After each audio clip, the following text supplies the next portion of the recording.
Karim, a'udzu billahi minasyaitonir rajim. Bismillahirrahmanirrahim. Subhanalladzi asra bi abdihi lailan harami ilal masjidil aqsa alladzi barakna haulahu linuriyahu min ayatina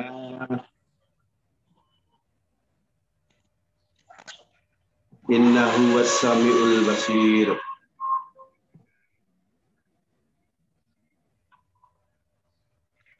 Suara saya kok mantul ya? Jelas nggak ini? Jelas Pak, sangat jelas. Jelas.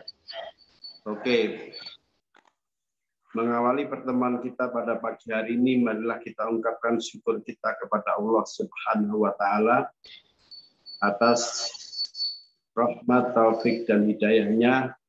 Alhamdulillah pagi ini kita dipertemukan melalui media online untuk sama-sama memperingati Isra Mi'raj baginda Nabi Muhammad sallallahu alaihi wasallam dengan mengharap ridho kepada Allah.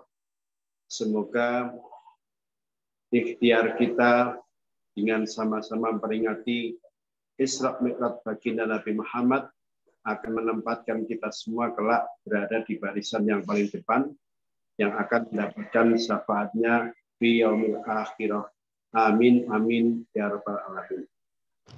Salawat salam semoga senantiasa dilimpahkan kepada baginda Nabi Muhammad sallallahu alaihi wasallam beserta para keluarga, para sahabat, dan seluruh umatnya sampai akhir zaman. Adik-adik, para siswa, para dewan guru, pembina Rohis, ketua Rohis, serta kawan-kawan dari Yayasan Al-Kahfi, Isra Mi'raj merupakan salah satu mukjizat al-hissiyah, mukjizat yang sifatnya indrawi. Jadi mukjizat itu dibagi dua, ada mukjizat al-aqliyah, mukjizat yang bisa dibuktikan dengan rasio, dengan akal, dan ada al-mukjizat al-hissiyah, mukjizat yang bisa diindra, dirasakan, dilihat, dan sebagainya.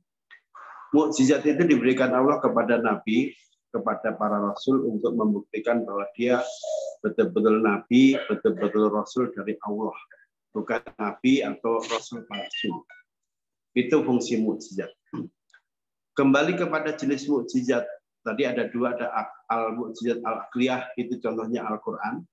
Sementara al-mukjizat al-hissiyah, mukjizat yang sifatnya indrawi, yang paling besar yang dialami Nabi Muhammad bentuknya Nabi diisrokan dari Masjidil Haram ke Masjidil Aqsa, kemudian Mi'raj naik ke Sidratul Muntaha melalui satu tempat yang disebut Kubah Sokhra yang posisinya ada di kawasan Baitul Maqdis. Isra Mi'raj terjadi setelah Nabi ditinggal wafat istrinya yang paling dicintai yang namanya Khadijah dan pamannya yang selama ini pasang badan yang namanya Abu Thalib. Dalam suasana sedih begini, Nabi dihibur oleh Allah, dijemput malaikat Jibril di Mekah, tepatnya di Masjidil Haram. Ketika itu sudah ada masjid, karena masjid itu area sekitar Ka'bah itu bisa disebut sebagai masjid.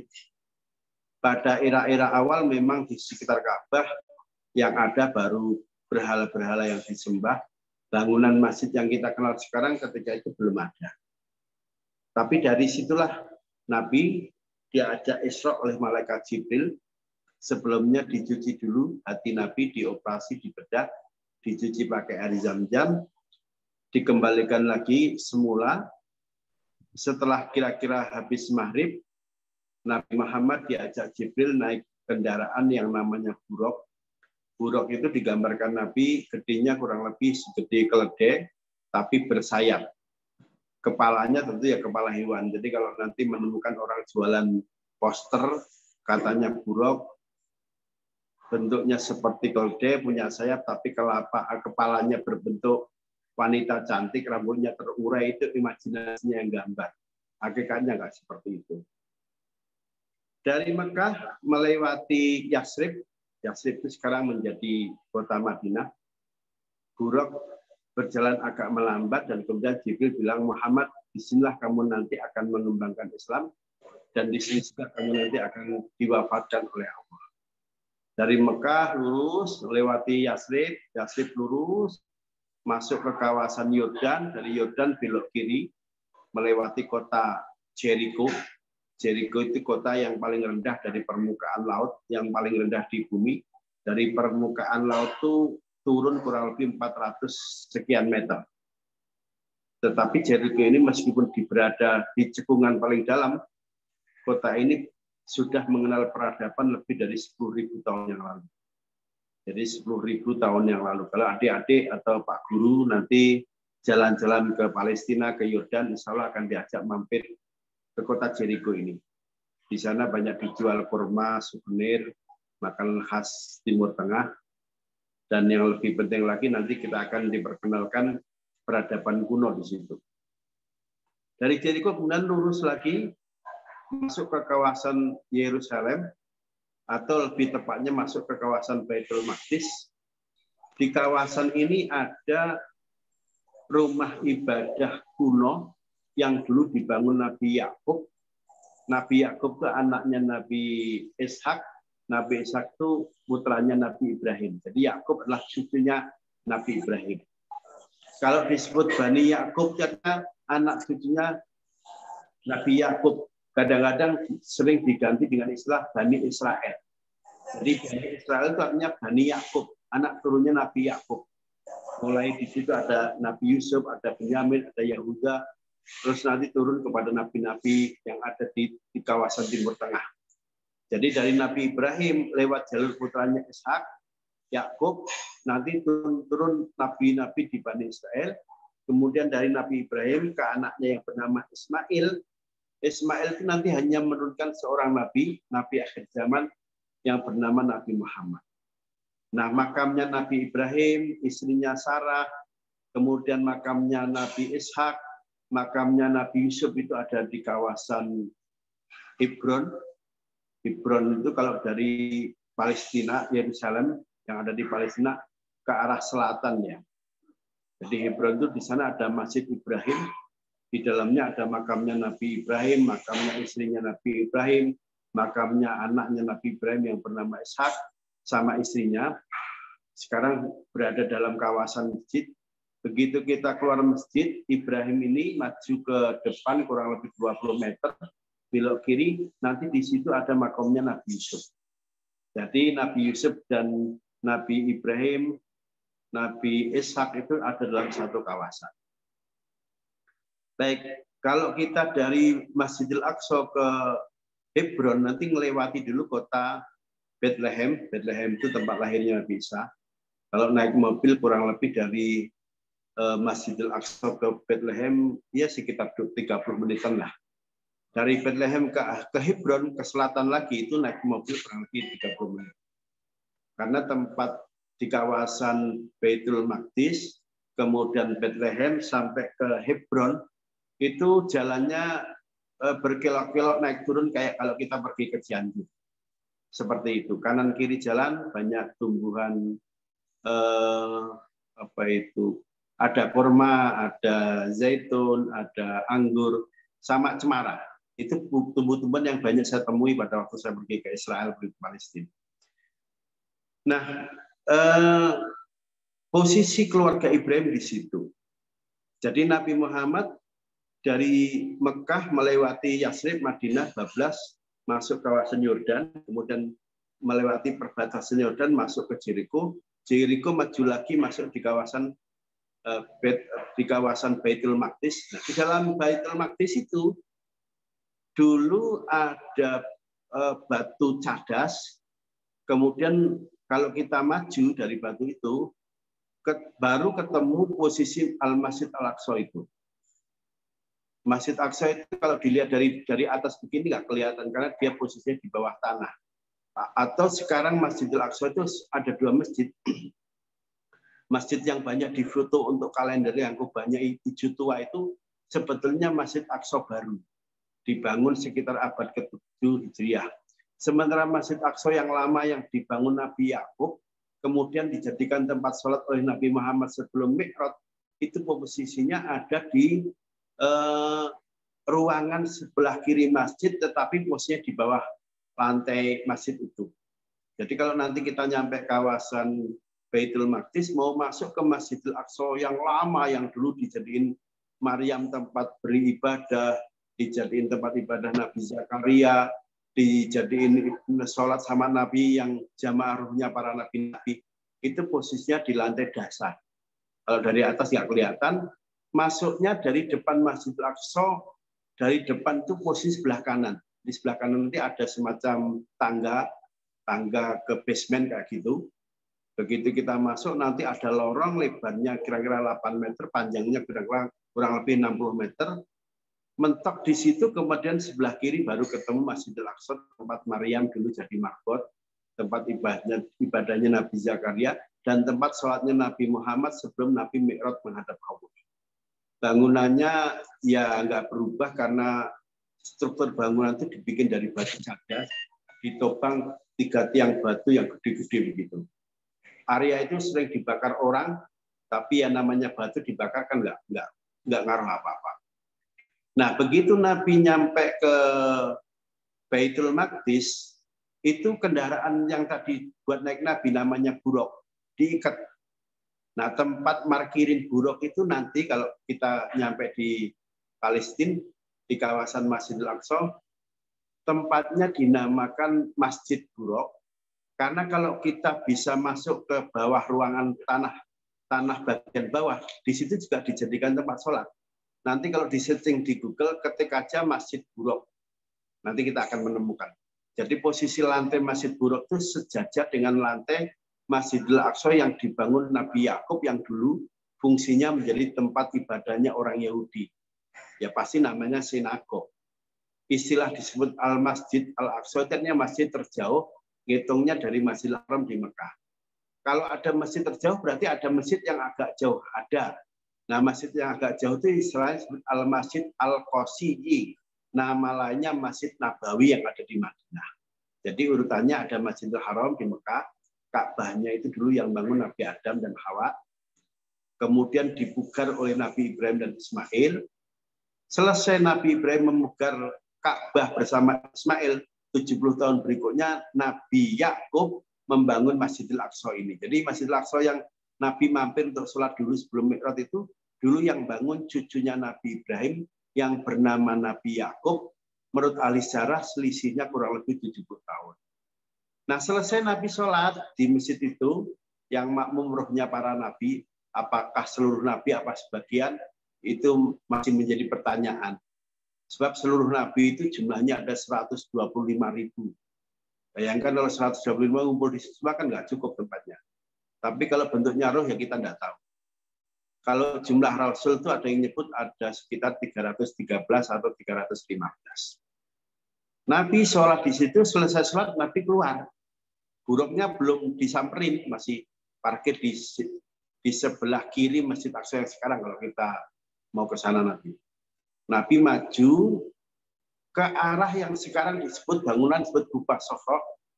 Kalau kita beli posternya warna kubahnya warna kuning karena sebagian ahli menyebut kubahnya itu dilapisi emas. Nah, kurang lebih tengah-tengah itu sekarang ada gapura. Jadi yang memisahkan area Kubah Sofro dengan halaman Masjidil Aqsa. Di situ juga ada tempat wudhu, banyak anak-anak main bola. Tempatnya rindang, ada pohon zaitun, ada pohon cemara. Kalau kurma saya nggak menemukan di situ, nggak ada kurmanya. Nah, nyampe di area itu, tengah-tengah itu yang sekarang dijadiin gapura, Jibril nyamperin Nabi sambil membawa 2 mangkok. 1 mangkok isinya khamr, mangkok yang kedua isinya susu. Nah, Nabi Muhammad sebelum ngambil dilihat satu-satu itu. Tapi akhirnya pilihannya jatuh ngambil mangkok yang isinya susu dan diminum, tidak ngambil mangkok yang isinya khamr, minuman keras. Nah, selesai Nabi minum susu, Jibril senyum mengatakan, syukur Nabi Muhammad yang kamu pilih mangkok yang isinya susu. Memang kalau saya tadi milih khamr apa jadinya Jibril? Jibril sambil ketawa bilang, lah kalau kamu tadi milih mangkok yang isinya khamr kemudian kamu minum, pasti umatmu banyak yang teler, banyak yang mabuk. Wong Nabi milih susu saja, sekarang ini yang teler umat Islam banyak kok, apalagi Nabi milih khamr. Loh, emang khamr pada waktu Nabi menjalankan Isra Mi'raj itu masih boleh diminum? Belum haram? Jawabannya boleh. Jadi selama periode Mekah itu yang namanya main judi, yang namanya mabuk-mabukan itu menjadi kebiasaan orang Arab. Isra Mi'raj itu kan dilakukan kurang lebih 1 tahun sebelum Nabi hijrah menuju ke Madinah. Jadi ini masih periode Mekah. Karena masih periode Mekah, main judi, minum khamr itu masih boleh. Nah, di buku-buku sejarah itu dikatakan hanya ada 3 laki-laki yang nggak pernah nyentuh minuman keras. Apalagi minum. Nyentuh aja nggak. 3 orang itu, 1 Nabi Muhammad, 2 sahabat Abu Bakar, dan yang ketiga sahabat Utsman bin Affan. Jadi di Arab itu kalau ada laki-laki nggak doyan minum itu pasti dibully nih sama teman-temannya. Sebaliknya kalau ada laki-laki kuat minum itu dianggap laki-laki yang maju. Bahkan sampai merembet urusan pesta, ada pesta tuan rumahnya nggak menghidangkan khamr, itu tamu-tamunya akan komentar, tuan rumahnya pelit, tuan rumahnya bakhil, ayo sekarang pergi aja, nggak usah lama-lama. Jadi seperti itu. Tidak itu saja, produk hasil orang Mekah dan Madinah yang banyak dicari para tengkulak ketika dagang di pasar internasional. Di pasar internasional yang terkenal pada waktu itu, 1 ada di Yaman, 1 lagi ada di Syria. Jadi orang Mekah itu kalau pas musim panas, dagangnya rutenya ngambil ke arah utara, ke arah Syria sana. Sebaliknya kalau pas musim dingin, rute dagangnya itu mengarah ke selatan sampai ke Son Ayaman. Dan perdagangan era zaman jahiliyah dulu sudah dijalin kerjasama bilateral oleh kakek buyutnya Nabi yang bernama Hasim dan Muttalib. Hasim nanti punya anak laki-laki kecil, masih kecil, Hasimnya wafat, anak kecil itu namanya Syaibah. Kemudian dipelihara saudaranya namanya Muttalib. Jadi Muttalib dengan Hasim itu kakak adik. Muttalib, Hasim, Manaf. Nah, Muttalib Hasim itu dulu tinggalnya di kawasan Madinah, terus migrasi ke Mekah. Pada waktu Muttalib pindah ke Mekah, bawa keponakannya yang namanya Syaibah, anaknya Hasim. Syaibah itu perawakannya, rambutnya ikal, kulitnya hitam. Nah, orang Mekah nyangka itu budaknya Muttalib. Maka yang populer bukan namanya Syaibah, tapi lebih sering dipanggil Abdul Muttalib, yang artinya budaknya Muttalib. Padahal ini bukan budaknya, tapi keponakannya. Nah, dari Abdul Muttalib lah nanti Abdul Muttalib punya anak jumlahnya 10 atau 11, salah satunya bernama Abdullah. Dari Abdullah itulah nanti punya anak lagi, seorang laki-laki namanya Muhammad sallallahu alaihi wasallam. Jadi mbahnya Nabi itu namanya Syaibah, populernya disebut Abdul Muttalib, yang melakukan perjanjian bilateral dagang dari Mekah kalau musim panas perginya ke Syria, perbatasan Turki. Kalau pas musim dingin, kafilah dagang perginya ke selatan, ke Yaman. Itu dulu yang membuat perjanjiannya mbah buyutnya Nabi yang bernama Hasim dan Muttalib. Jadi semua pedagang dari Mekah kalau pergi ke Yaman atau pergi ke Syria, nggak ada yang ngerampok, nggak ada yang ganggu, karena mereka sudah ada ikatan janji perdagang itu. Nah, karena traveling dagang ini sudah lama dilakukan sejak era mbah buyutnya Nabi, sampai-sampai digambarkan di surat Quraisy. Surat urutan nomor 106. Coba nanti cek. Ila fi Quraisyin ila fihim rihlatas syita'i was-shaif falyabudu rabb hadzal bait dan seterusnya. Tapi kembali lagi, barang dagangan yang dibawa orang Mekah, orang Madinah dibawa ke Yaman atau dibawa ke Syria, yang paling banyak ditunggu para tengkulak pedagang internasional itu 3 macam. 1 susu, 2 madu, 3 arak khamr. Jadi khamr Mekah itu terkenal, khamr Madinah itu terkenal bagus, banyak dicari para tengkulak. Jadi era-era masyarakat jahiliyah, era-era Islam, periode Mekah, mabuk itu masih boleh, minum arak itu boleh, main judi juga nggak apa-apa. Nah, baru ketika umat Islam hijrah ke Madinah, Di antara sahabat itu ada yang nanya kepada Nabi. Nabi, sekarang kan kita sudah pindah ke Madinah. Islam itu juga sudah menjadi sebuah sistem negara. Kita ini masih boleh nggak minum arak atau main judi? Jadi Nabi itu ketika ditanya ini nggak sempat jawab, yang jawab Allah langsung. Yas'alunaka 'anil khamri wal maisir qul fihima ifrun kabir wa manafi'u linnas wa ismuhuma akbaru min nafihima. Jadi ini di surat Al-Baqarah ayat 219 ya, 219. Gabut ke Lampung. Ya, kalau yang itu masih boleh. Main judi boleh. Dan itu disinggung di surat An-Nahl ayat 67, surat nomor 16. Wa min samaratin nakhili wal a'nabi tattakhiduna min husakara wa rizqan hasanah. Jadi dari anggur, dari kurma, perasan anggur sampai jadi miras.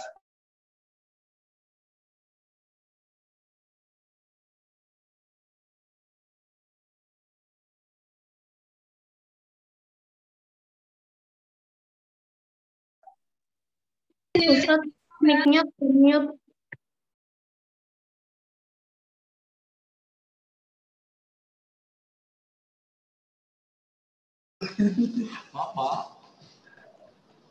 Suara saya mati lagi ya? Iya tadi. Kita pencet Ustaz. Udah ada lagi Pak. Mulai mati dari jam berapa tadi? Enggak, Tadi barusan dong Pak. Oh ya udah. Lanjut Pak. Baik, saya lanjutkan ya.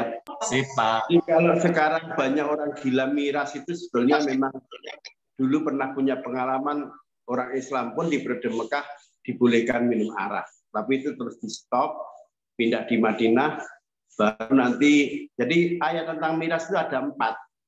Di Mekah turun 1 ayat, surat An-Nahl ayat 67. Di Madinah turun 3 ayat. 1 surat Al-Baqarah ayat 219. Kemudian yang kedua surat An-Nisa. Surat An-Nisa itu surat nomor 4 ayatnya di 43 yang jelasin nggak boleh sholat dalam keadaan mabuk itu. Ya ayyuhalladzina amanu la taqrabus sholata wa antum sukara hatta ta'lamu ma taqulun. Baru nanti setelah mereka mabuk lagi diundang Atban bin Malik dalam satu pesta, semua teler, kemudian saling bully, saling ejek, kemudian berantem. Berantemnya tidak lagi 1 lawan 1, tapi sudah mengarah berantem antar Ansor melawan Muhajirin atau Muhajirin lawan Ansor.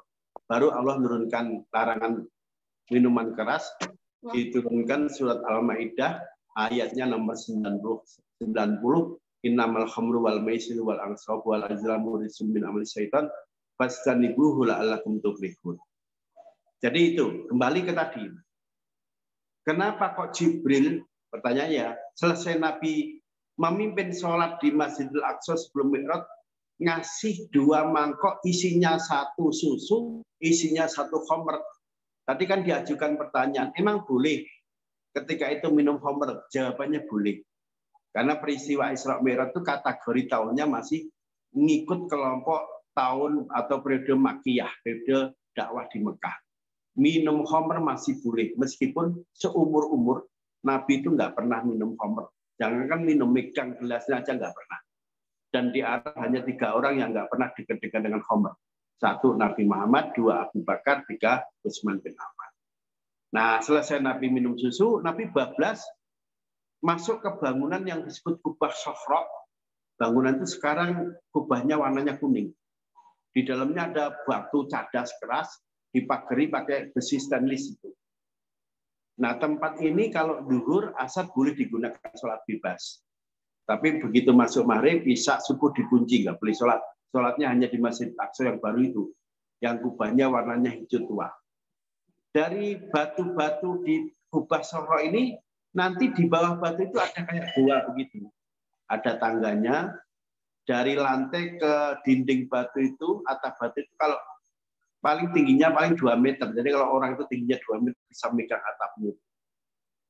Ukurannya paling sekitar ya 6 meter persegi lah, nggak begitu besar. Di situ digunakan sholat untuk ibu-ibu. Tapi Bapak banyak yang nyelonong ke situ karena penasaran mau selfie. Nanti kalau adik-adik pergi ke sana coba cari musola di bawah batu depan Nabi Mi'raj, silakan sholat di situ. Dulu pada waktu Umar bin Khattab sholat di situ, Nabi pesan Umar, kalau kamu mau sholat di tempat itu, di gua di bawah batu tempat saya Mi'raj, nggak usah pakai azan. Qomat saja langsung sholat. Itu pesannya Nabi karena menghargai orang-orang Yahudi dan Nasrani yang ada di kawasan itu. Nah, Nabi kemudian melesat naik ke langit 1. Di langit 1 nanti dijemput oleh Nabi Adam. Kemudian naik ke langit 2, nanti dijemput Nabi Yahya dan Nabi Isa. Naik lagi ke langit 3, nanti dijemput Nabi Yusuf. Naik ke langit 4, nanti dijemput Nabi Idris. Naik lagi ke langit 5, nanti ketemu rohnya Nabi Harun. Naik lagi ke langit 6, nanti ketemu rohnya Nabi Musa.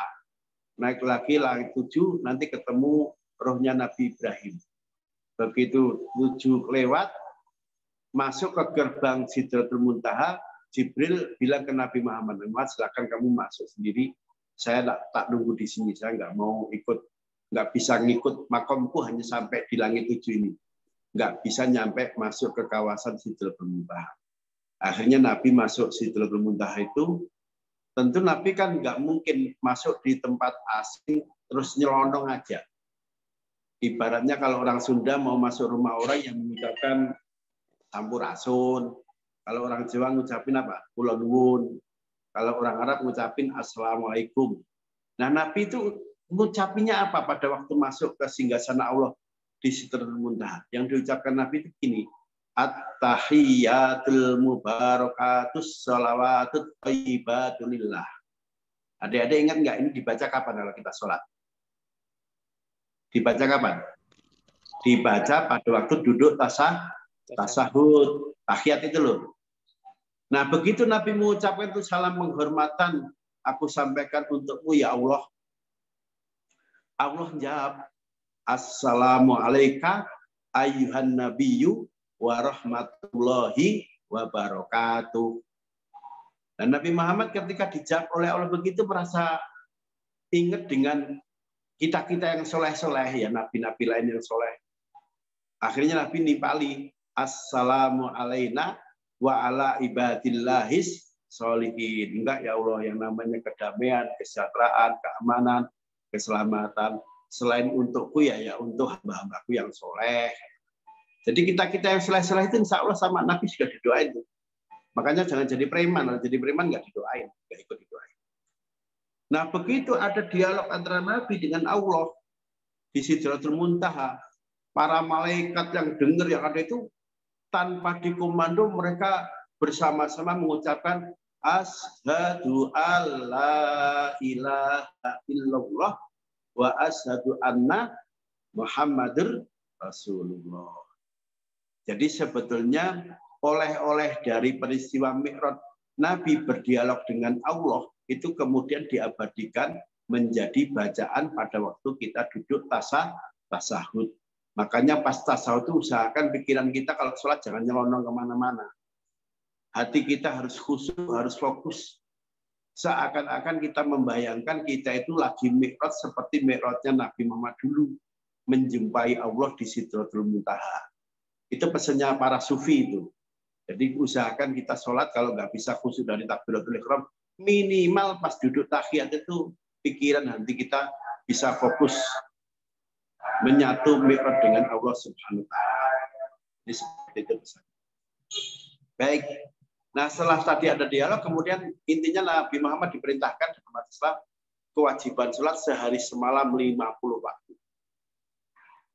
Coba, sehari semalam itu kan 24 jam. Terus kita sholat 50 waktu, berarti tiap berapa menit kita sholat? Rata-rata ya tiap 20 menit kita sholat. Terus kapan kita tidur? Kapan kita sekolah? Kapan kita kerja? Dan Nabi Muhammad itu hanya berpikir satu hal. Sholat itu pokoknya nyaman, enak. Kalau saya sholat, saya merasa hati ini menjadi tentram, beban lupa, semuanya hanya untuk Allah. Itu bagi Nabi Muhammad. Kalau kita-kita ini nggak tahu sholat itu nyaman apa jadi beban itu. Intinya diterima 50. Begitu diterima, Nabi langsung pamit turun. Langit 7 ketemu Nabi Ibrahim 14. Turun ke langit 6 ketemu Nabi Musa, ditanya. Nabi Muhammad berhenti dulu. Kayaknya ada sesuatu yang penting sampai kamu dipanggil secara khusus. Memang dapat apa? Nah, Nabi Muhammad cerita dapat ini. Akhirnya Nabi Musa bilang, aku ini juga pernah pengalaman jadi nabi, jadi rasul. Umatku itu loh gede-gede, banyak gizi karena tiap hari makan ikan, makan daging, nggak kayak umatmu kecil-kecil. Nah, terus, lah umatku yang gede-gede saja kata Nabi Musa. Jangankan sholat sehari semalam 50 waktu, seminggu satu waktu aja banyak yang nggak kuat. Waktunya sholat malah milih mancing nyari ikan coba. Sampai mereka karena hari Sabtu itu khusus untuk sholat, mereka nyari ikan. Yang muda dirubah jadi monyet, yang tua dirubah jadi babi. 3 hari berikutnya Allah kirim azab angin panas. Semua yang jadi monyet jadi babi itu ditimpa angin itu karena panasnya angin badannya seperti kayu yang habis dibakar. Dan itu diceritakan Nabi Musa menyinggung satu ayat, walaqad alimtumul ladzina tatu minkum fis sabti faqulna lahum kunu qiradatan khasiin. Itu ada ayatnya di surat, nanti cari ya. Kamu kan tahu orang-orang yang dulu melanggar perjanjian untuk ibadah hari Sabtu. Mereka mestinya pergi ke sinagog, malah pergi ke laut mancing atau ngambil ikan yang dia masukkan dalam semacam setu atau belumbang kalau orang Jawa bilang itu. Itu yang nyebur nyari ikan meskipun nyeburnya tidak hari Sabtu, tapi airnya dialirkan dari Sabtu pagi. Yang muda dijadiin monyet, yang tua dijadiin babi. Yang kemudian mereka dibinasakan. Nah, setelah Nabi Muhammad dapat informasi dari Musa, akhirnya Nabi Muhammad betul naik, minta diskon sama Allah. Ya Allah, kalau 50 kayaknya berat, minta dikurangi. Sama Allah dikurangi 5. Turun lagi. Ketemu Nabi Musa ditanya, dah dapat potongan berapa? 5. Tinggal 45 katanya. Alhamdulillah. Minta lagi. Sampai Nabi bolak-balik itu 9 kali. Dari 9 kali menghadap Allah itu dapat pengurangan 5 kali 9. Berarti dapat diskon 45 waktu. Tinggal 5. Nah pas tinggal 5 itu Allah bilang begini, Muhammad ini tinggal 5. Meskipun tinggal 5, kalau kamu dan umatmu bisa mengerjakan dengan baik, pahalanya seperti sholat 50 waktu. Nah, Nabi Muhammad dah senang turun, begitu turun ketemu Nabi Musa masih disuruh nawar. Ya kalau bisa tinggal 2, 5 itu masih berat. Kata Nabi Muhammad, malu, tadi Allah dah pesan begini. Akhirnya Nabi Muhammad turun.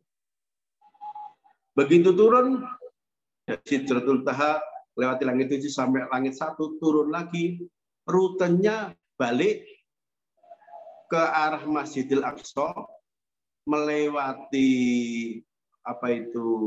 Yasrib, Madinah, melewati jalan awal, begitu nyampe kurang lebih perbatasan kota Mekah, itu waktunya sudah menjelang fajar subuh itu. Nabi dari atas melihat tetangganya, kafilah namanya. Kafilah itu rombongan dalam perjalanan jumlah lebih 3 orang itu namanya kafir. Nabi tahu itu tangganya ini namanya ini. Mereka kayaknya kebingungan karena salah satu onta dari kafilah ini terlepas hilang. Dan Nabi kan dari atas kayak naik helikopter gitu. Nabi tahu ada onta yang tersesat dari rombongannya dan kemudian Nabi teriak, kamu nyari onta ya yang lepas, ontamu itu ada di lembahnya si fulan, coba kamu cari ke sono. Yang di bawah itu hanya mendengar suara cari di sono, tapi nggak melihat orang siapa yang teriak karena waktunya gelap malam. Dan itu ada di sekitar perbatasan kota Mekah, karena Nabi naik buruk dari tempat orang-orang yang kafilah yang hilang onta itu melesat sampai Ka'bah itu dalam hitungan menit. Sementara kalau jalan naik onta, dari tempat Nabi kasih tahu onta yang hilang itu, nanti dia balik ke Mekah itu makan waktu paling nggak masih 2 hari lagi. 2 hari itu kalau naik onta jaraknya masih sekitar 90 kilo. Karena Nabi naik buruk ya 90 kilo itu tidak pakai harian, tidak pakai jam-jaman, hanya dalam hitungan menit saja. Nah itu kisah perjalanan Nabi yang mendekati perbatasan Mekah, ketika pulang Nabi lihat kafilah yang kehilangan onta. Akhirnya Nabi nyampe Mekah, turun di Masjidil Haram, itu pas masuk fajar subuh itu. Jadi sama masuk waktu subuh. Nah setelah masuk fajar subuh, Jibril menemui Nabi kemudian ngajari tata cara sholat. Sholat subuh itu mulainya jam sekian, tandanya ini, nanti berakhirnya jumlahnya 2 rakaat. Sholat itu dimulai dengan takbir, kemudian Fatihah, surat, rukuk, sujud, dan sudah dijelasin semua. Karena jelasinnya lama, itu sampai waktu subuh habis. Nah, terus kapan Nabi mulai sholat? Tentu Nabi dan umat Islam mulai sholat itu dari waktu zuhur, karena waktu subuh tadi baru digunakan untuk belajar tata cara sholat. Makanya nanti kalau ditanya, coba sebutkan 5 waktu sholat. Itu cara ngitungnya jangan dari subuh, tapi dari zuhur, asar, maghrib, isya, subuh. Caranya gitu, jangan subuh, zuhur, asar, maghrib, isya. Itu jawabannya keliru kalau begitu. Nah, selesai Nabi ngajarin Nabi Muhammad, sholat, Jibril dan balik lagi ke langit. Waktu itu matahari sudah mulai nongol, kita sering menyebut dengan istilah isyraq atau syuruk. Karena matahari sudah nongol kan udah kelihatan terang. Nabi Muhammad itu sambil duduk di depan Ka'bah, membayangkan semalam ada pengalaman jauh, berjalan jauh sampai Sidratul Muntaha. Tiba-tiba Abu Jahal itu lewat. Abu Jahal kan musuhnya Nabi. Begitu lihat Abu Jahal nanya, Nabi Muhammad nggak pakai Nabi. Pagi-pagi udah di depan Ka'bah, memang ada apa? Dan Nabi Muhammad itu nggak ada beban, diceritain semua itu. Semalam habis balik saya begini, terus sampai ke Sidratul Muntaha balik lagi. Begitu Nabi Muhammad jawab begitu, Abu Jahal itu ketawa. Muhammad, saya nanya serius, jawaban begitu. Ya memang begitu. Udah gini aja. Mau nggak kamu tak ajak ke Jabal Qubais, nanti orang Mekah semua saya undang gitu. Pertanyaan itu akan saya ulang dan kamu jawabnya seperti yang tadi kamu jawab. Ya nggak apa-apa, silakan kata Nabi. Kira-kira maksud licik Abu Jahal itu apa kira-kira? Mau ngumpulin orang semekah, ngajuin pertanyaan yang tadi ditanya, harapannya jawabannya nggak dirasakan Nabi. Kira-kira maunya Abu Jahal apa? Abu Jahal itu ingin mempermalukan Nabi, sekaligus ngasih tahu kalau Nabi Muhammad itu dianggap orang nggak masuk akal. Masa jalan sampai Palestina sampai Sidratul Muntaha kok hanya semalam? Padahal dari Mekah ke Palestina saja naik kuda lari ngebut. Itu satu kali jalan butuh waktu sebulan. Baliknya lagi dari Palestina ke Mekah perlu waktu sebulan. Berarti kan perlu 2 bulan. Nah ini kok Nabi cerita tidak saja sampai ke Palestina, tapi bahkan sampai ke Sidratul Muntaha waktunya hanya semalam. Jadi Abu Jahal itu nganggap Nabi nggak sehat, itu nggak waras. Makanya Abu Jahal nantang Nabi Muhammad diajak ke satu kawasan, biar orang Mekah kumpul, biar para sahabat yang sudah masuk Islam kumpul, tujuannya biar setelah dengar cerita Nabi menjadi ragu. Masa ada perjalanan kok begitu? Tapi Nabi datang begitu, siap saja, silahkan aja kita kumpul nanti, kalau kamu tanya begitu, tak jawab lagi. Nah, akhirnya Abu Jahal kontak teman-temannya pembesar Quraisy. Ini nampaknya ini kesempatan bagi kita untuk membuat orang Islam murtad lagi. Karena Nabi membawa berita baru yang nggak masuk akal. Nah, ada salah teman bilang gini, kalau hanya Nabi saja yang bercerita, tetapi masih ada satu orang yang kalau itu nanti nggak tahu, lambat umat Islam itu kembali murtad. Karena yang dianggap tokoh di Mekah itu selain Nabi Muhammad ada Abu Bakar. Coba kalau Abu Bakar juga meragukan cerita Nabi, nah, pasti orang itu akan murtad semua. Yang awalnya belum masuk Islam, dia makin jauh untuk tidak masuk Islam. Akhirnya sepakat sebagian dari teman Abu Jahal itu nyusul nyari Abu Bakar, yang diduga jam-jam segitu Abu Bakar biasanya sudah pergi ke kebun. Betul itu. Sekitar 4 atau 5 orang nemui Abu Bakar di kebun dan Abu Bakar kaget. Tumben-tumben kalian ke kebunku sepagi ini, memang ada apa? Katanya. Ya, ada berita penting, kamu sebaiknya hadir di tempat itu. Emang ada apa? Pokoknya kamu datang aja lah ke Jabal Qubais. Ya. Nanti Nabi mau cerita tentang pengalaman semalam katanya. Nah, akhirnya Abu Bakar mau. Begitu dari jauh Abu Bakar sudah dikawal orang kufar Quraisy, Nabi di depan, Nabi senyum. Karena tahu Abu Bakar itu tidak seperti lelaki lain yang ada di Mekah. Begitu Abu Bakar sudah berada di samping Nabi, orang Mekah kufar, orang Mekah yang sudah masuk mengumpul, Abu Jahal nanya lagi, coba Muhammad ceritakan lagi semalam kamu ngapain? Ya Nabi dengan polosnya diceritain semua, nggak ada beban. Begitu selesai Abu Jahal teriak, dengerin tuh Nabimu. Ngaco katanya, masa ke Palestina pulang balik hanya waktu semalam, kita aja kalau ke Palestina naik kuda ngebut itu paling nggak perlu waktu 2 bulan. Nah Abu Bakar akhirnya angkat tangan ngomong, dengerin katanya. Nabi Muhammad itu sudah biasa dapat wahyu dari langit. Jibril turun. Nah kalau dari langit turun aja itu biasa, berarti Nabi Muhammad sangat mungkin dan pasti bisa kalau Allah menghendaki dari bumi naik ke langit, dan itu tidak perlu waktu panjang. Ini jawaban pertama dalam versi sejarah. Yang kedua, sampai Abu Bakar bilang gini, seandainya mataku lihat tembok, tembok itu warnanya putih, tapi tiba-tiba Nabiku ini bilang, Abu Bakar, temboknya nggak putih tapi hitam. Pasti, kata Abu Bakar, lebih saya percaya apa yang dikatakan Nabi Muhammad, dan mataku yang akan saya cuci, mungkin mataku lagi dawur. Jadi begitu Abu Bakar ternyata malah mau begitu, orang kafir itu bingung. Dia menduga Abu Bakar itu ikut mereka menyalahkan Nabi, nganggap Nabi itu mustahil, tapi ternyata Abu Bakar malah menyatakan pokoknya kalau itu yang melakukan Nabi semuanya pasti benar. Sampai-sampai dari peristiwa ini Abu Bakar dapat gelar As-Siddiq, orang yang membenarkan apa saja yang dilakukan Nabi. Akhirnya Abu Bakar bilang begini, dah gini aja, kita akan tahu kalau Nabi Muhammad itu kan nggak pernah pergi ke Palestina selama ini, kecuali tadi malam katanya.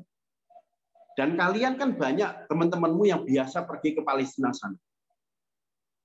Kita hadirkan saja mereka, biar Nabi Muhammad cerita tentang Palestina. Nanti kalau ada yang nggak cocok, kamu bilang aja, itu yang kamu ceritakan salah.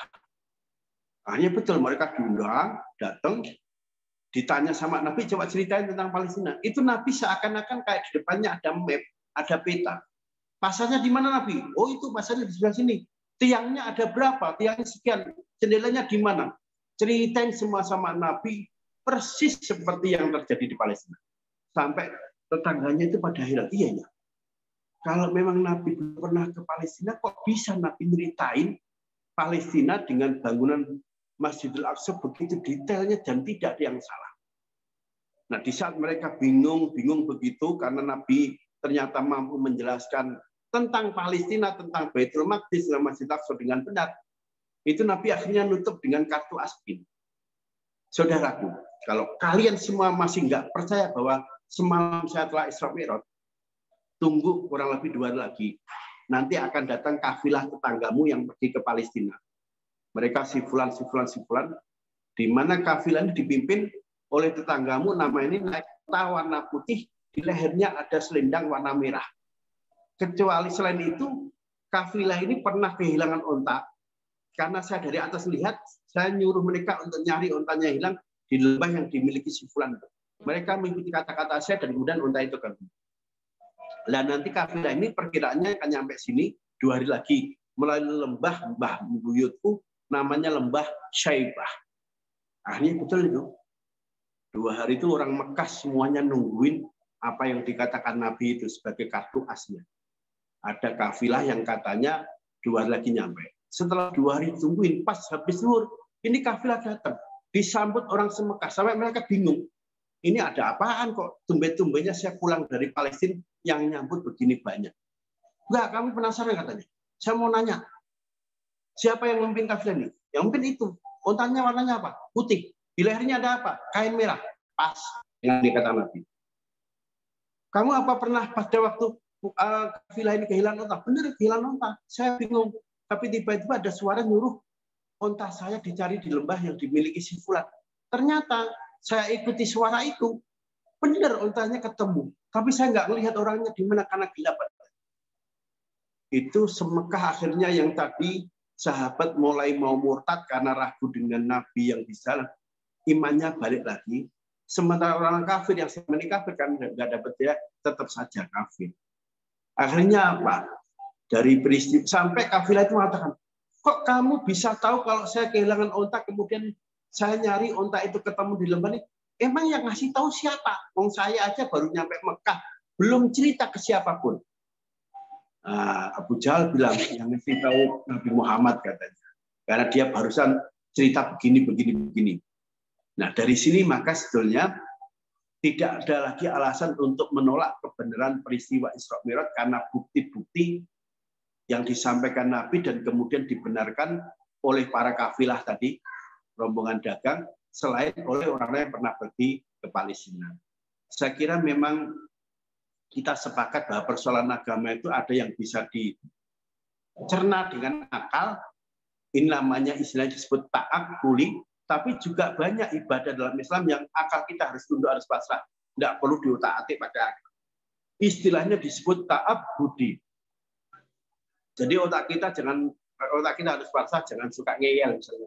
Kenapa sih Allah itu kok bikin salat subuh 2 rakaat, sementara maghrib 3 rakaat nggak dibalik saja? Jawabannya yang memang itu wilayah ta'abbudi, akal kita tidak perlu otak-atik. Terima aja, lakukan dengan ikhlas. Itu yang disebut dengan ta'abbudi. Baik, saya kira seperti itu adik-adik penjelasan tentang Isra Mi'raj. Mungkin ini jarang disampaikan Ustadz, terutama tadi masalah hilangnya unta. Ini saya sampaikan biar kita dapat informasi, dapat wawasan yang cukup tentang Isra Mi'raj. Terima kasih. Saya kembalikan kepada MC dan moderator. Wallahul muwaffiq ila aqwamit thoriq. Assalamualaikum warahmatullahi wabarakatuh. Waalaikumsalam warahmatullahi wabarakatuh. Waalaikumsalam warahmatullahi wabarakatuh. Waalaikumsalam warahmatullahi wabarakatuh. Demikianlah penyampaian ceramah agama oleh Bapak Dr. Kiai Haji Fuad MA. Semoga kita bisa mengambil hikmahnya dan mengindahkannya dalam keseharian kita, sehingga kita menjadi pribadi yang lebih baik di sisi Allah. Amin ya rabbal alamin. Sebelum masuk ke acara selanjutnya, yaitu sesi tanya jawab, diharapkan untuk semua siswa untuk menyalakan kameranya. Diwajibkan untuk menyalakan kamera dan menggunakan background Zoom apabila menggunakan laptop. Dan juga yang belum absen, silakan absen di kolom chat. Ada linknya di sini.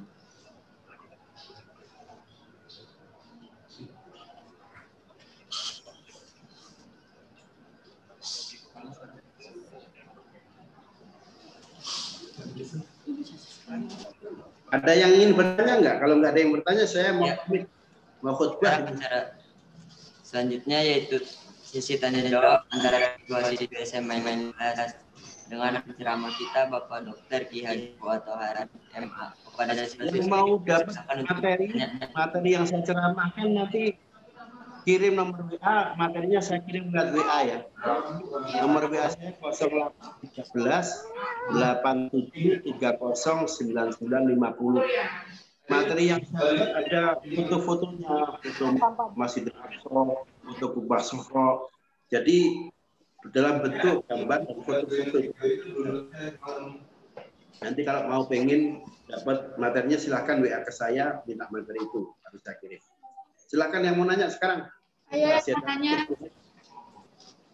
Maaf Pak, tadi nomor WA-nya berapa ya? 0813 87 30 9950. Namanya Fuad, FUAD, spasi Thohari, THOHARI.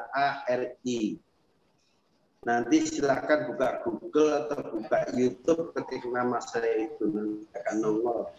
Materi tadi silakan WA saya, bilang aja minta materi Pak Isra Mi'raj dalam bentuk PowerPoint bergambar.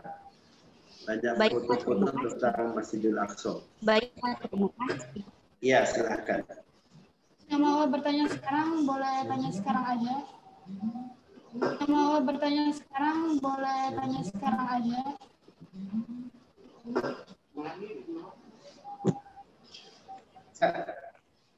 Ayo Mbak yang nanya.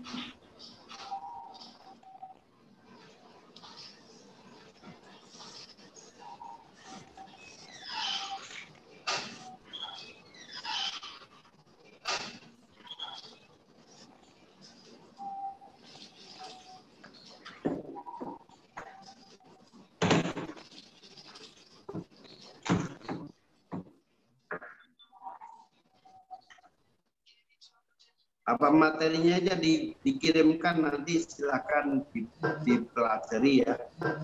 Kalau ada yang nggak paham silakan nanya. Iya Pak. Iya Pak. Yang mau bertanya. Kalau gitu ditutup ya, cukup ya. Yang mau bertanya.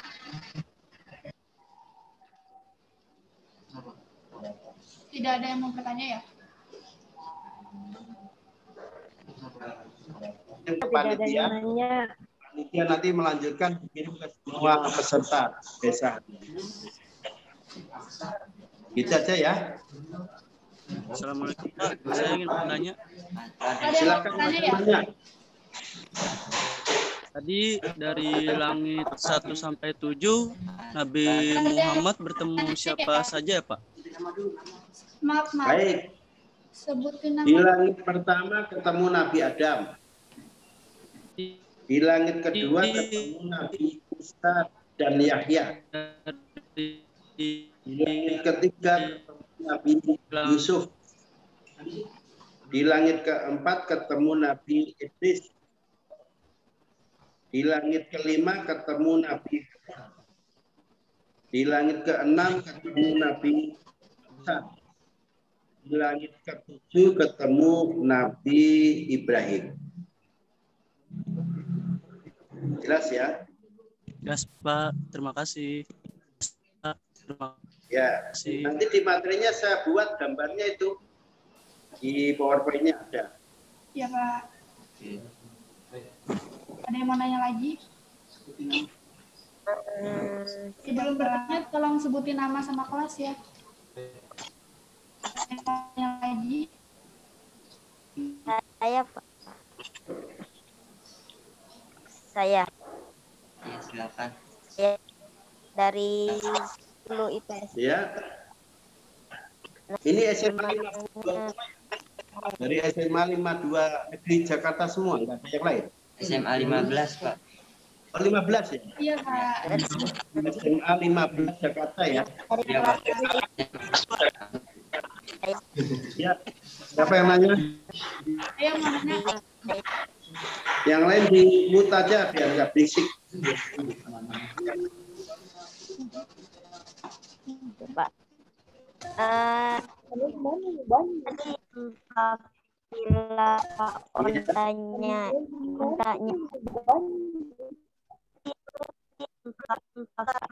dia membenarkan saksi ontanya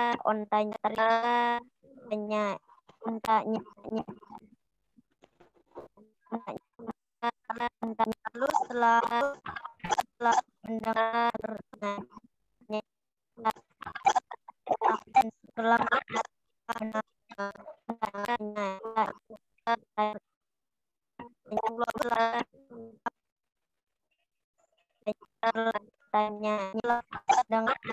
yang setelah menang ulang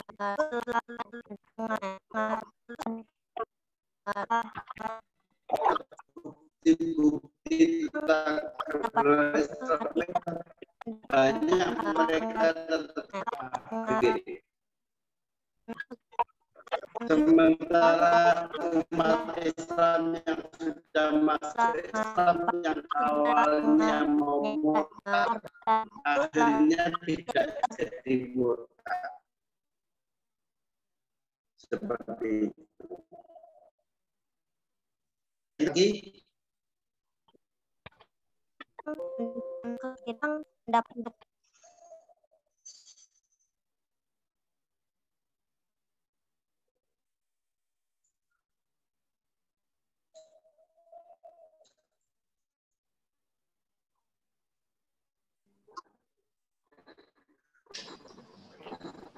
Lagi yang ingin bertanya.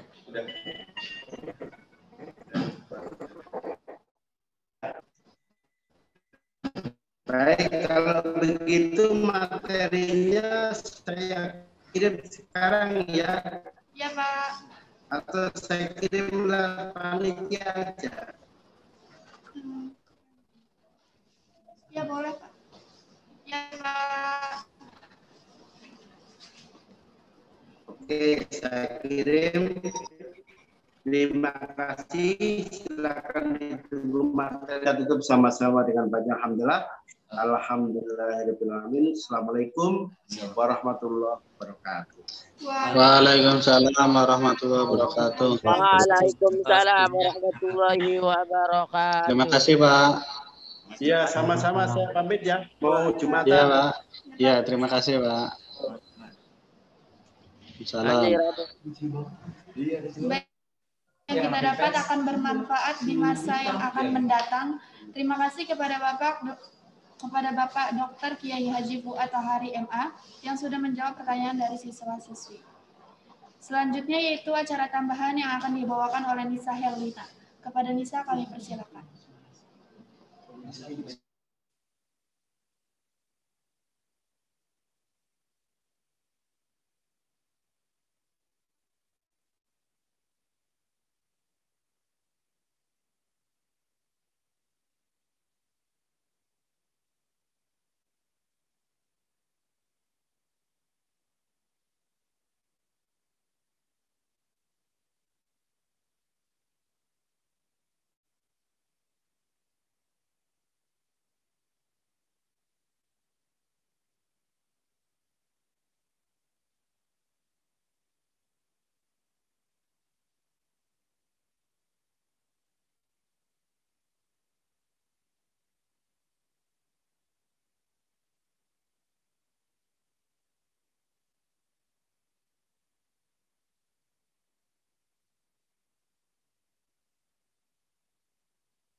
Namun kamu berkata indah, selamat terakhir, terakhir sudah.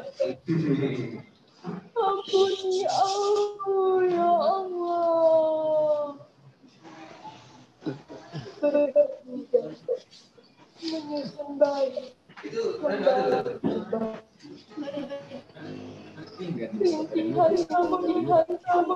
Masih belum ada ya suaranya ya? Belum ada ya suaranya ya?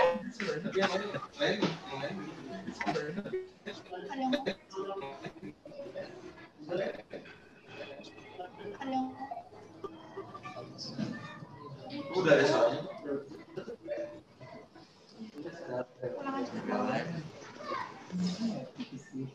Dosa 1000 tahun Siraka kemarin sore. Denting waktu berlelah tak merebut asa-asaku. Jemari mungil, setan senja membuat lelap semakin dalam. Sembah sujud mengapung maya gagal sudah. Maghrib berjalan di depan ruang-ruang. Aku terlewati. Dilema kuciptakan sendiri. Mendekap bara-bara membunuh.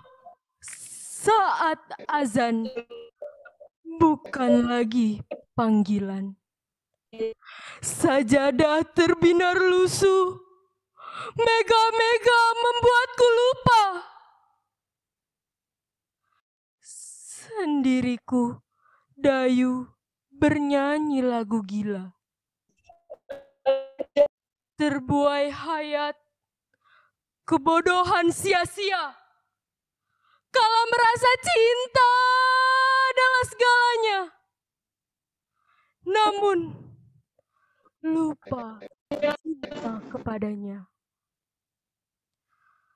Terendap ego dalam hebatnya dan bangga menjadi pendosa. dosa.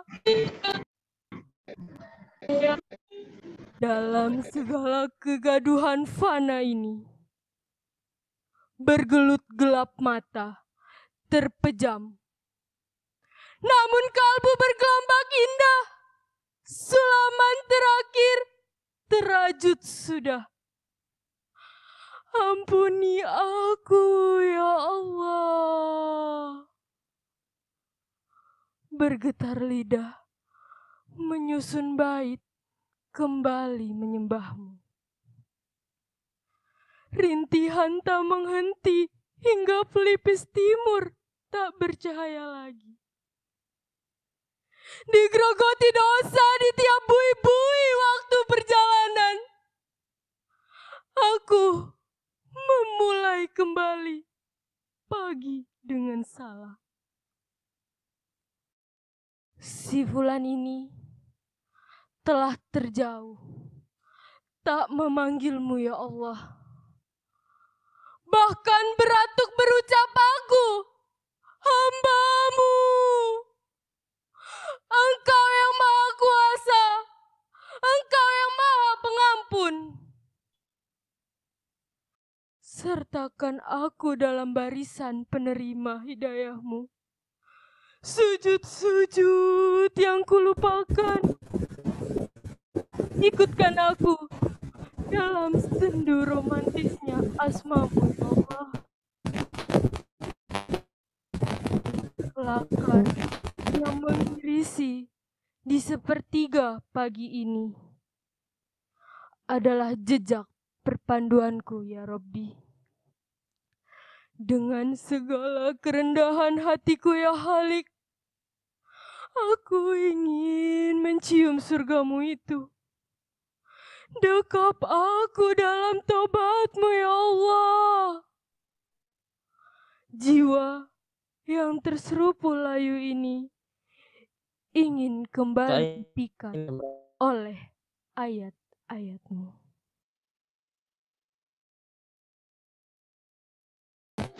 Nah, ini selesai jam berapa, Kak? Ini jam berapa?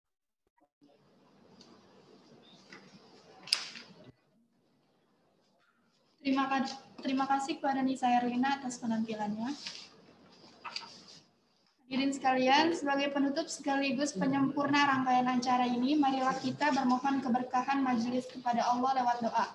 Doa sekaligus penutup akan dipimpin oleh Pak Haryono. Kepada Pak Haryono kami haturkan.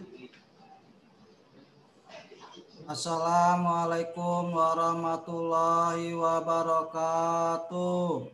Waalaikumsalam warahmatullahi wabarakatuh. Waalaikumsalam warahmatullahi wabarakatuh. Alhamdulillahirrabbilalamin. Baiklah, Bapak Ibu Guru, panitia, dan yang hadir pada hari ini, kita telah melaksanakan kegiatan hari ini, yaitu peringatan Isra wal Mi'raj, dan kami pun mengucapkan banyak-banyak terima kasih kepada Bapak Kiai Fuad Thorik yang telah memberikan materi kepada siswa-siswi SMA 15. Untuk itu, sebelum acara tutup, dan marilah kita awali dengan diawali yaitu bacaan surat Al-Fatihah dengan secara bersama-sama. Al-Fatihah. A'udzubillahi minasyaitonirrajim. Bismillahirrahmanirrahim. Alhamdulillahirabbil alamin arrahmanirrahim maliki yaumiddin. Iyyaka na'budu wa iyyaka nasta'in. Ihdinas siratal mustaqim. Siratal ladzina an'amta 'alaihim ghairil maghdubi 'alaihim waladdallin. Amin. Nah, dimut ya. Baiklah, semuanya mengangkat tangan. Ya Allah, kita bermuajah, mudah-mudahan kita diberikan kesehatan, diberikan kemudahan, dan dijauhi dari segala macam penyakit wabah, dan kita bisa bertemu kembali. Mudah-mudahan dengan jalan seperti ini kita bisa bernatap muka lagi kepada teman-teman kita. A'udzubillahi minasyaitonirrajim. Bismillahirrahmanirrahim. Alhamdulillahirabbil alamin, hamdan syakirin, hamdan naimin, hamdan wafin ma yukafi majidah. Ya Rabbana lakal hamdu kama yanbaghi lil karimi wa azimi sultanik. Allahumma shalli ala sayyidina Muhammadin fil awalin wal akhirin wa barik wa salim wa radhiyallahu an kulli sahabati Rasulillah ajmain. Amin amin amin ya rabbal alamin. Alhamdulillahirabbil alamin. Allahumma inna nas'aluka salamatan fidin wa afiatan fi jasadi wa ziyadatan fil ilmi wa barakatan fi rizqi wa taubatan qoblal maut wa rahmatan indal maut maghfiratan badal maut. Allahumma hawin alaina fi syakaratil maut wa najatan minan nar wa lafanil hisab. Rabbana zalamna anfusana wa ilam taghfir lana wa tarhamna lanakunanna minal khasirin. Allahumma barik lana fi Rajabi wa Syaban wa balikna Ramadan. Allahumma inna nas'aluka salamatan fidin. Allahumma a'inna ala zikrika wa syukrika wa husni ibadatika. La ilaha illa anta subhanaka inni kuntu minal zalimin. Rabbana atina fid dunya hasanah wa fil akhirati hasanah wa qina adzabannar. Wadila jannatal malabrar ya aziz ya ghaffar ya rabbal alamin.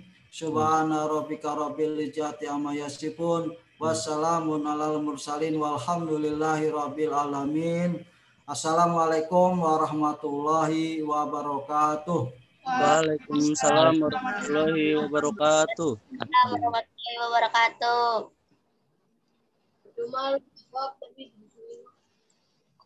Terima kasih untuk Bapak Aryono atas doa penutupnya.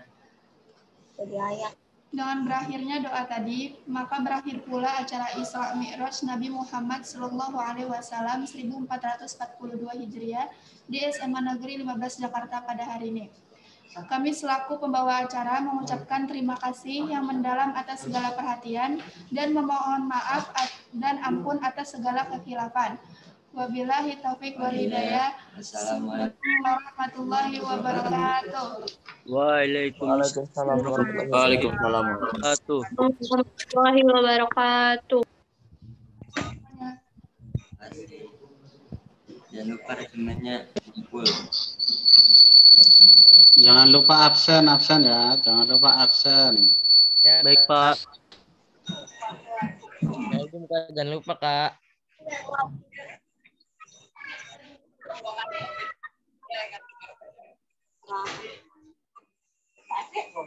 Boleh lift, Kak? Boleh lift.